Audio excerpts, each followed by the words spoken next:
Tudo começa com o psiquiatra Alan Fisher, que deixa um documento pouco antes de cair do telhado do escritório.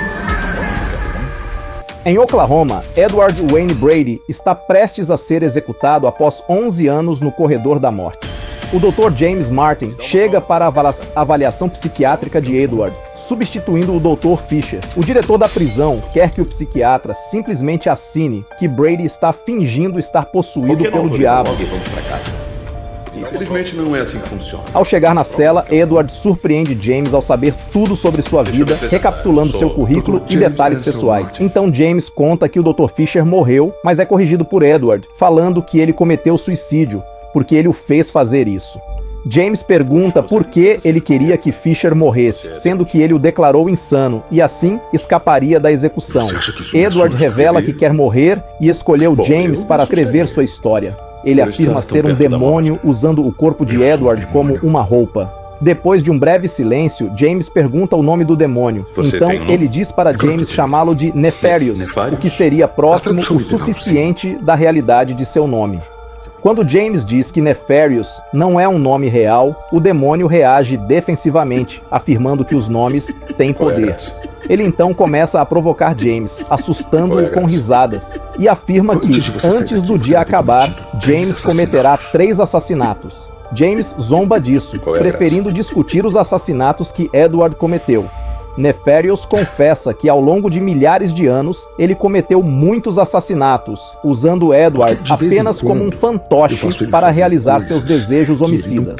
James pergunta como ele possuiu Edward, e Nefarious explica que o processo é gradual, começando com más escolhas e, eventualmente, levando à possessão total. É bem complicado. Fala pra mim.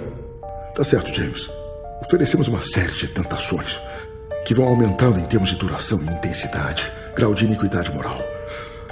Aos 3 ou 5 anos, talvez um roubo de um carrinho de brinquedo possa fazer uma grande diferença. James conta que o Dr. Fisher fez o que ele queria, tinha feito um relatório o livrando da cadeira totalmente doido, sim. Você é tão Mas Nefarious explica a James que ele quer ser executado, pois Edward já tinha feito a parte dele, e agora era a hora dele ir para o inferno. Nosso trabalho aqui tá feito. Agora tá na hora dele ir pro inferno. Em um momento, James chama um capelão, o Padre Lewis, já que a religião não é seu forte. James se declara ateu. Nefarious zomba disso, afirmando que ser um descrente não o protegerá contra os poderes demoníacos. Seu ignorante, medíocre. Tá achando que seu ateísmo vai proteger você? Quando o padre chega, Nefarious se comporta de forma estranha, provocando o sacerdote, mas demonstrando medo em sua presença. Após um breve confronto, James exige provas de que Edward está realmente possuído. Nefarious sugere possuir o próprio James, mas o psiquiatra se mantém cético, mas acaba aceitando o desafio com a condição de poder conversar com Edward. Em um momento de lucidez, Edward começa a falar devagar e gaguejando. Diz que Nefarious o obriga a fazer coisas ruins. Ele começa a chorar, mas Nefarious rapidamente retorna e provoca James, trazendo à tona memórias dolorosas, como o fato de James ter deixado sua mãe morrer ao desligar os aparelhos que a mantinham viva. O demônio insinua que isso foi por ganância para herdar o dinheiro dela. James tenta se defender, mas Nefarious continua a minar sua confiança.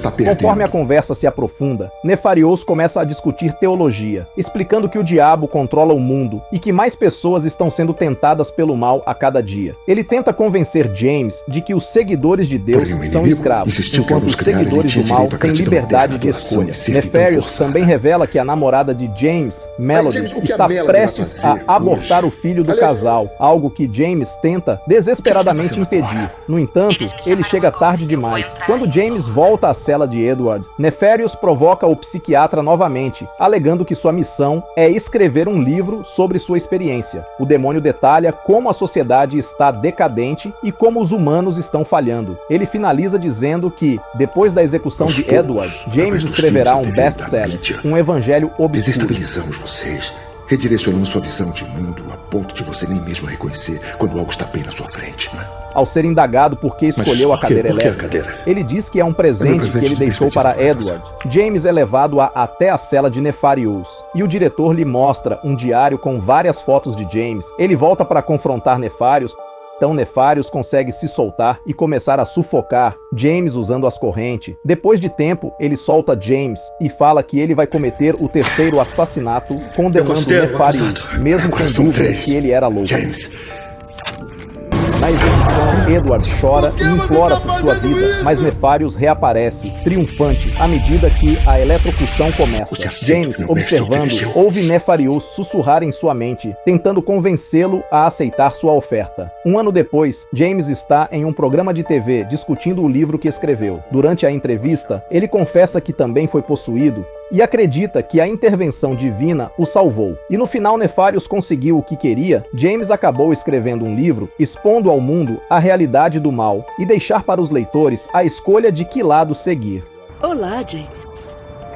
Senti minha falta?